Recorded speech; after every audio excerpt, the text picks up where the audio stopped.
You're never going to be zen all the time. You're never going to be the perfect partner, parent, colleague all the time. There are going to be some times where you overreact to things or you talk to people in a way that you're not proud of.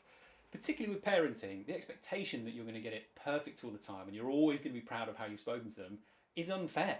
And it's only going to make you feel bad about yourself. A more realistic expectation or goal is to have really good apology skills, actually. The difference I want to talk about here between saying sorry and actually apologising is what's the point? The point of an apology is to acknowledge your actions and to take responsibility for them and to acknowledge the impact that might have had on someone else. What we're usually tempted to do when we're saying sorry is kids saying, you shouted at me, and I go, yeah, but you were doing this. What I've done there is I've said sorry, I've said yeah, but, I said yeah, I'm sorry, but I'm scooping the blame off me. I'm saying I'm not taking much responsibility for that because it was because of you. It wasn't because of me, it was because of you. There might be some truth to that.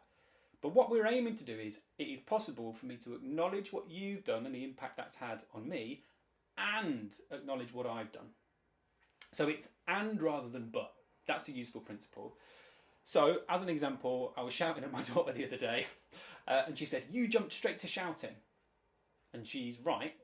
We've spoken about the fact that I should never jump straight to shouting. I should be given her a warning. So I said, well, frankly, my initial reaction was to say, and try and defend myself. But I caught myself. I said, you're right. You're right. I shouldn't have shouted. I'm sorry about that. So the important part here is I'm just sticking with that. My acknowledgement of my behaviour and then giving it time to sink in. Because we're usually tempted to move straight on to then talking about what they've done. I'm going to give that time to sink in.